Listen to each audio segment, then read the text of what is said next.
Boa tarde a todos. Mais uma vez estamos aqui para uma exposição doutrinária através do sistema Life. E antes de começar propriamente dito a exposição doutrinária, vamos fazer uma prece de agradecimento, levando o nosso pensamento a Deus, a nosso Pai, a Jesus, o nosso Mestre, aos mentores espirituais do Centro Espírita Paz do Senhor, bem como aos nossos anjos da guarda ou protetores, por mais esse dia, por mais esta tarde, em torno do estudo, mas principalmente relembrando o Evangelho do Cristo, que Ele nos trouxe para o nosso próprio crescimento, o rumo, a orientação, poder como nós devemos ser. Por isso que pedimos que a luz do Mestre ilumine cada um de nós nesta tarde. Que assim seja. Agradeço o convite que a Casa fez para a exposição doutrinária nesta tarde e que o tema que proporam foi do Evangelho segundo o Espiritismo, capítulo 19, que trata a fé transporta montanhas. E vamos relembrar um pouco o que o Cristo nos deixou com relação a isso. Vamos encontrar em Mateus, no capítulo 17, dos versículos 14 e 20, a passagem da fé. Quando ele veio ao encontro do povo, um homem se lhe aproximou e, lançando-se de joelho aos seus pés, disse: Senhor, tem piedade do meu filho, que é lunático e sofre muito, pois cai muitas vezes no fogo e muitas vezes na água. Aproximando-se de apresentei-os aos teus discípulos, mas eles não o puderam curar. Jesus respondeu dizendo: Ó raça incrédula e depravada, até quando estarei convosco? Até quando vos sofrereis? Trazei-me aqui esse menino. E tendo Jesus ameaçado o demônio, este saiu do menino, que no mesmo instante ficou são. Os discípulos vieram então ter com Jesus em particular e lhe perguntaram: por que não podemos nós outros expulsar esse demônio? Respondendo-lhe Jesus: por causa da vossa incredulidade.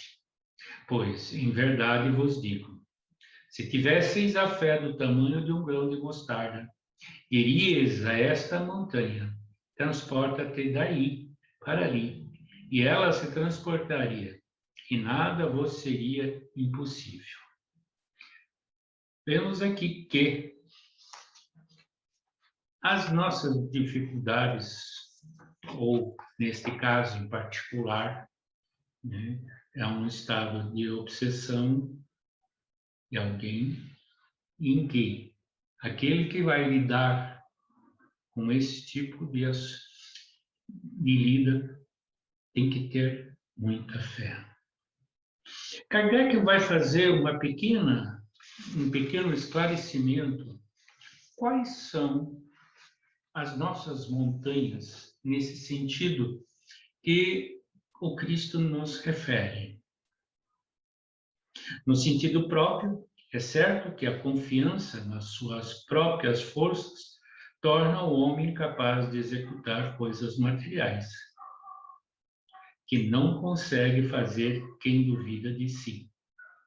Aqui vamos perceber, né, quantas coisas que nós vamos remover fisicamente, né, vamos imbuir por uma força muitas vezes não habitual sobre nós. Isto é um efeito de todo um processo bioquímico do nosso organismo, que vai gerar esta força extra que não é necessária para a execução da tarefa. Mas não é isso que Kardec está querendo nos esclarecer. Aqui, porém, unicamente no sentido moral se deve entender essas palavras. As montanhas que a fé desloca são as dificuldades, as resistências, as más vontades, em suma, com que se depara da parte dos homens, ainda quando se trata das melhores coisas. Então, percebemos que aqui ele já está dando algum toque, um pequeno esclarecimento sobre o que é essas montanhas, né? Falta de fé. As nossas resistências. Mas que resistências são essas que ele está dando referências? São os nossos atos viciosos ainda. Cada um de nós ainda tem os seus atos, tem os seus vícios. Vício da gula, muitos ainda têm o vício do tabagismo, o vício do álcool. Enfim, a maledicência também é um grande vício do ser humano, né?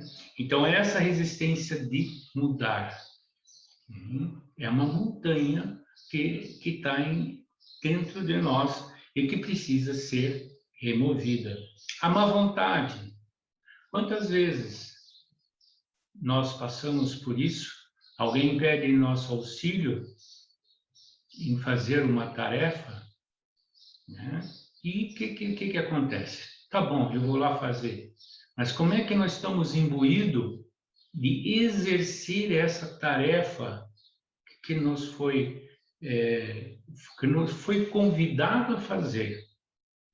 E nós não estávamos com vontade de fazer, nós a executamos. Mas com que nível, de que energia é que nós vamos estar executando essa tarefa? Aí está essa questão chamada má vontade.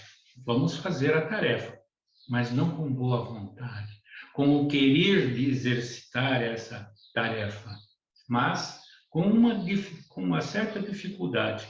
E que muitas vezes a tarefa não sai, a conclusão dela não é o resultado esperado que queríamos que acontecesse. Mas Kardec ainda vai um pouco mais adiante. Os preconceitos da rotina, o interesse material, o egoísmo, a cegueira do fanatismo, as paixões orgulhosas, são outras tantas montanhas que barram o caminho a quem trabalha pelo progresso da humanidade. Quando Kardec estava trabalhando lá no Livro dos Espíritos e questionando uma série de coisas, e quando chega lá na Lei do Progresso, e ele questiona o que atrapalha o nosso progresso, os Espíritos colocaram assim: o orgulho e o egoísmo. E ele vai, em torno desses dois termos, fazendo uma série de perguntas aos Espíritos. Em um determinado ponto, ele chega e pergunta: além do egoísmo e do orgulho, quem mais atrapalha o nosso progresso? E aí ele colocou, os Espíritos começaram com a resposta: interesse pessoal. Esse chamado interesse pessoal é que muitas vezes atrapalha o nosso. Nós podemos ser orgulhosos, podemos ser egoístas, mas muitas vezes, usando esses dois elementos, além do interesse pessoal nosso, vai nos atrapalhar. É a questão do nosso progresso. Aí esse interesse pessoal está atrelado ao interesse material. Somos egoísticos. A cegueira do fanatismo, como ele coloca, está muito relacionado ao não raciocínio dos fatos. Porque a pessoa que é autoridade em determinado assunto nos falou, eu vou segui-lo cegamente. Nós sabemos que precisamos, os próprios espíritos nos esclarecem que em tudo precisamos ter um raciocínio, temos que analisar. Inclusive isso que eu estou falando. Vocês que estão nos escutando, podem buscar as referências bibliográficas que sempre a doutrina nos traz, principalmente nas obras básicas, procurando ver o que o expositor está colocando, se são ideias dele ou não. Né? As paixões orgulhosas, né? Quantas coisas que nós temos e somos apaixonados, mas que geram um determinado orgulho em nós, essas paixões. Temos que tomar o devido cuidado. O que nós gostamos? Nós temos algumas coisas que gostamos, né? Alguns gostam de colecionar selos, outros moedas, outros objetos, porcelana, enfim. Paixões orgulhosas, porque são paixões. Nós vamos mover o mundo para adquirir algum objeto desse. São paixões. E essas paixões nós devemos tomar o devido cuidado, não cair nelas. Ainda Kardec continua colocando mais um ponto aqui. A fé robusta dá a perseverança, a energia e os recursos que fazem se vençam os obstáculos, assim nas pequenas coisas que nas grandes.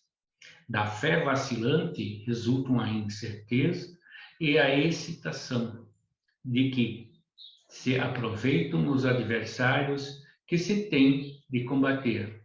Essa fé não procura os meios de vencer, porque não acredita que possa vencer. Então, aqui ele já dá um apanhado um pouco mais forte em nós, a fé robusta. Precisamos ter a certeza, a robustez da nossa fé naquilo que nós estamos fazendo, né? Dá a perseverança. Vamos em frente nos objetivos nobres que abraçamos. O que são objetivos nobres? Observar a questão do próximo, né? Sermos caridosos. Muitas vezes não conseguimos ser caridosos como nossos preconceitos mais simples colocam, que é a beneficência material, né?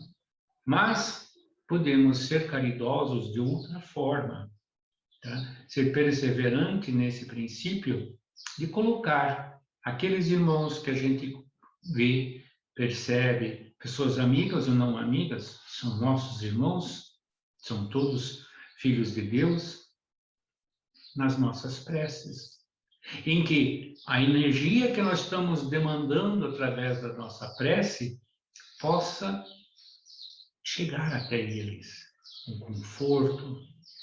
Muitas vezes são irmãos que estão em uma situação difícil financeiramente, estão sem emprego, que a luz do alto ilumine eles no caminho de encontrar um emprego para manter a subsistência material, física. É uma forma da nossa fé ser resistente a esses recursos, pensar no próximo, né? A energia que façam vencer os obstáculos e assim por diante. Na fé vacilante que ele toca, nós temos, se só vacilamos naquilo que nós acreditamos, temos fé, naquilo que vamos fazer, ela é excitante, ela não tem aproveitamento geral. Mas quem são aqui que ele faz a advertência? Os adversários vão aproveitar isso. Quem são os adversários? Nós temos muito mais adversários invisíveis aos nossos olhos materiais e que não lembramos. E que muitos querem a nossa derrota, na nossa caminhada, nesse momento que nós estamos encarnados, né, com determinados objetivos para alcançar, com um planejamento que fizemos para superar algumas dificuldades, e se nós estamos em estado duvidoso em relação à fé vacilante, vamos incorrer o risco de não concluir aquilo que nós nos propusemos a fazer. Kardec dá um outro ponto aqui que é interessante, que ele coloca assim: cumpre não confundir a fé com a presunção. A verdadeira fé se conjuga à humildade. Aquele que a possui deposita mais confiança em Deus do que em si próprio. O que queria colocar aqui? Isso. Devemos sempre colocar na mão da providência divina, porque nós precisamos ainda, pelo nosso grau evolutivo, e nós vamos ver com os exemplos que os espíritos nos trazem, espíritos muito mais iluminados, eles sempre colocam a fé como uma questão de humildade, depositam a sua confiança em Deus, o Criador, é o Pai, o Pai que quer bem dos seus filhos, mas os filhos têm que fazer as coisas necessárias para receber todo o seu benefício, acreditar em Deus, né? Do que sermos presunçosos e só nós somos capazes de fazer algo para o nosso progresso. No livro O Consolador, nós vamos encontrar algumas questões que foi colocado ao Espírito Emmanuel, né, há 70, quase 80 anos atrás, quando foi editado o livro, né, em referente a alguns assuntos. E entre alguns assuntos está também a questão da fé. E aí a pergunta colocaram para ele: poder-se-á definir o que é ter fé? Né? E aí o que Emmanuel nos dá uma resposta aqui muito interessante. Ter fé é guardar no coração a luminosa certeza em Deus. Certeza que ultrapassou o âmbito da crença religiosa, fazendo o coração repousar numa energia constante de realização divina da personalidade. Conseguir a fé é alcançar a possibilidade de não mais dizer eu creio, mas afirmar eu sei, com todos os valores da razão tocados pela luz do sentimento. Essa fé não pode estagnar em nenhuma circunstância da vida e sabe trabalhar sempre, intensificando a amplitude de sua iluminação, pela dor ou pela responsabilidade, pelo esforço e pelo dever cumprido. Traduzindo a certeza na assistência de Deus, ela exprime a confiança que sabe enfrentar todas as lutas e problemas com a luz divina no coração, e significa a humildade redentora que edifica no íntimo do espírito a disposição sincera do discípulo relativamente ao faça-se no escravo à vontade do Senhor. Vamos perceber aqui que o que Emmanuel nos está colocando em relação à fé. É guardar no coração a luminosa certeza em Deus. É primordial. É o primeiro ato, é a primeira forma, enfim, é ter a certeza da divindade, do Criador. Porque isto ultrapassa, como ele coloca aqui, o âmbito da crença religiosa.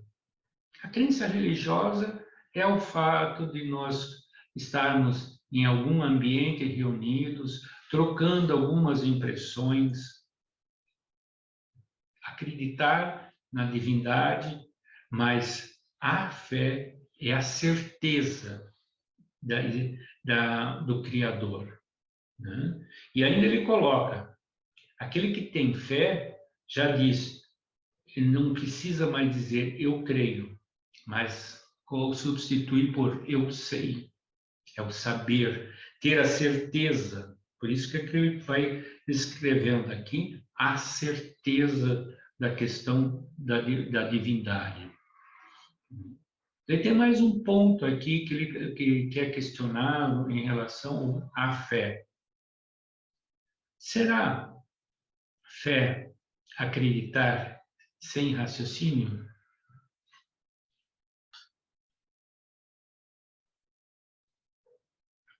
O que eles querem dizer? Será fé acreditar sem raciocínio?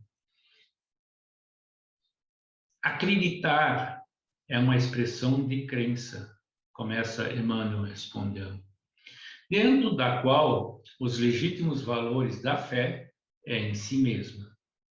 Admitir as afirmativas mais estranhas sem um exame minucioso é caminhar para um desfiladeiro do absurdo, onde os fantasmas dogmáticos conduzem as criaturas a todos os despautérios, né? Aqui vamos observar, temos que pensar. Mas também é interferir nos problemas essenciais da vida, sem que a razão esteja iluminada pelo sentimento.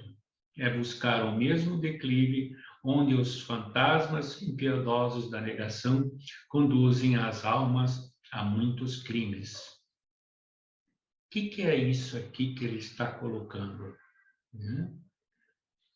Fé sem raciocínio. Nós devemos que sempre avaliar. A gente vê em outro ponto, se não me falha a memória, do Espírito Erasto, que diz, é melhor refutar 10 verdades do que acreditar em uma mentira. O que é isto? Voltando aqui à fé e ser raciocinada. Tudo que nós acreditamos, temos certeza, ou como ele afirma, fé chega ao ponto de eu sei, tem que passar pelo crivo da razão. Temos que avaliar, não levar aos fanatismos ou aos fantasmas dogmáticos que conduzem a situações de despautérios, né?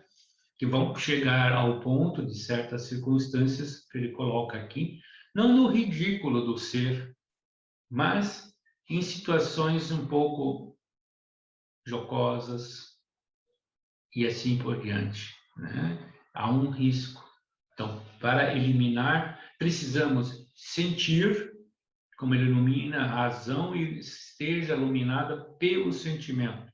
Sentir, mas também a razão da avaliação. Ele tem uma outra questão que também coloca aqui, que chama a atenção. A dúvida raciocinada no coração sincero é uma base para a fé? A resposta dele. Toda dúvida que se manifesta na alma cheia de boa vontade, que não se precipita em definições a priorísticas dentro de sua sinceridade, ou que não busca a malícia para contribuir às suas cogitações, é um elemento benéfico para a alma, na marcha da sua inteligência e do coração rumo à luz sublime, sublimada da fé. Então, vamos à pergunta. A dúvida raciocinada no coração sincero é uma base para a fé, a resposta dele é que esta dúvida faz gerar em nós um processo de reflexão. Devemos avaliar, analisar, não ser, como ele coloca, que não se precipita em definições a priorísticas, né? Não sai já de primeira, né? E nem a criar definições. Mas isso, nós devemos tomar esse devido cuidado com relação ao que a fé nos traz. No livro Vinha de Luz, vamos encontrar um texto que tem o título de Fé. E Emmanuel, que nos traz esse texto, baseia-se no Evangelho de Marcos, no capítulo 4, versículo 19. Mas os cuidados deste mundo, os enganos da riqueza e das ambições de outras coisas estranhas sufocam a palavra, que fica infrutífera. A árvore da fé viva não cresce no coração miraculosamente.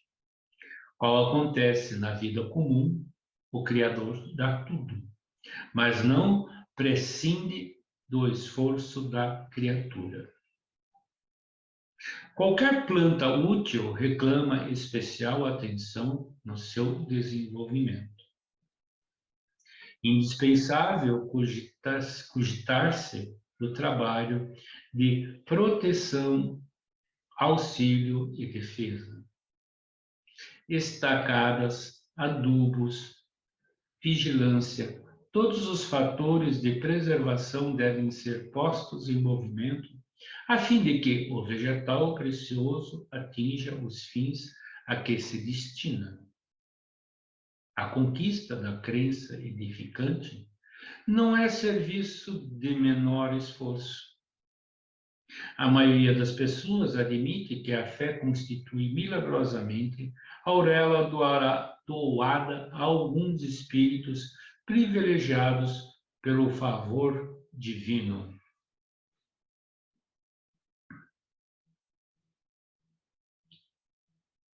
Isso, contudo, é um equívoco de lamentáveis consequências. A sublime virtude é construção do mundo interior, em cujo desdobramento cada aprendiz funciona como orientador, engenheiro, operário de si mesmo. Não se faz possível a realização quando excessivas ansiedades terrestres, de parceria com enganos e ambições inferiores, torturam o campo íntimo, a maneira de vermes e malfeitores atacando a obra. A lição do Evangelho é semente viva. O coração humano é receptivo tanto quanto a terra. É imprescindível tratar a planta divina com desvelada ternura e instinto energético de defesa. Há muitos perigos sutis contra ela, quais sejam os tóxicos dos maus livros, as opiniões ociosas, as disposições excitantes, o hábito de analisar os outros antes do autoexame. Ninguém pode, pois, em sã consciência, transferir de modo integral a vibração da fé ao espírito alheio, porque realmente isto é tarefa que compete a cada um. Nesse contexto que Emmanuel nos está colocando aqui, a fé comparada com uma semente e que precisa de solo fértil. O que são esses solos férteis? né? O que está dentro de nós para se tornar um solo fértil para a fé se desenvolver, né? Demanda também aqui, como ele coloca, né? Que precisa de ser estacada, adubada, vigiada, né? Então, isso, o que é? O que é o tal do adubo? O que é a nossa vigilância? Porque sempre nós vamos esbarrar em algo ou alguém ou uma ideia que queira demover a nossa fé. A verdadeira fé, aquela que o Cristo diz, transporta-se daqui para ali, para a montanha. Quais são essas montanhas? Nossos pendores íntimos. Então, esse é o que está ali colocado, né? Aí, a lição do Evangelho é semente viva. Nós conseguimos perceber quanto o Evangelho do Cristo já nos modificou ou ainda estamos caminhando muito no início? Estamos tentando compreender. Cada vez mais, você se debruçar sobre o Evangelho do Cristo é a regra que você está dando na sua fé íntima, no que você acredita na divindade, ampliando mais, tornando uma árvore frondosa, como ele coloca, a árvore da fé viva, que ele coloca nas primeiras palavras dele, né? Transformar aquela semente numa árvore frondosa da fé. Isso que nós temos que colocar, porque ele coloca aqui que não é transferível a fé para ninguém. Ninguém pode, pois, em sã consciência, transferir de modo integral a vibração da fé ao espírito alheio, porque realmente isto é tarefa que compete a cada um. Tudo para o nosso próprio bem, ela é construída no nosso interior. Tudo é uma construção. E precisamos saber como estamos construindo, passo a passo. E a fé também é uma construção, né? Tanto que ele coloca aqui: a sublime virtude é a construção do mundo interior, em cujo desdobramento cada aprendiz funciona como orientador, engenheiro e operário de si mesmo. Nós precisamos compreender isto. Nós precisamos saber como lidar com as nossas dificuldades, compreendendo. Por isso que o autoconhecimento, quando a gente observa, eles nos colocam, precisamos nos conhecer. É tão importante nesse sentido, tá? Inclusive para o nosso crescimento. Ampliar a nossa fé no todo, né? Vamos observar. Observem aqueles irmãos mais evoluídos que nós. Como é que eles lidam isso? Como é que eles chegaram a ser? Como é que eles chegaram até ali? Dúvidas todos tiveram na sua caminhada. E essas dúvidas foram sendo dissipadas no passar da sua caminhada, a cada instante. Como nós, na atualidade, temos dúvidas, nós temos ainda meio em momentos como fé vacilante, mas precisamos superar, acreditar na providência divina, que tudo tem o seu tempo apropriado, como uma semente que foi lançada no solo precisa do devido cuidado, da rega, da adubo, precisa ser observada, cuidar que nada a atrapalhe e que nenhum inseto ou predador de uma planta venha e destrua. Assim a nossa fé é uma semente que está plantada no nosso interior, nos nossos sentimentos, mas ela precisa receber a rega, precisa receber todos os benefícios que ela demanda e não pode ser esquecida, deixada de lado, só porque eu já tenho já acredito. Não. E uma das formas mais profundas e a mais simples consiste nas nossas preces diárias. É a nossa afirmação na fé que nós temos na providência divina. Eu espero ter deixado claro, ou pelo menos colocado para vocês, o que é o sentido da fé, a importância da fé para nós, né? Buscando os elementos complementares ao Evangelho que Kardec, com muito maestria, nos deixou. Né?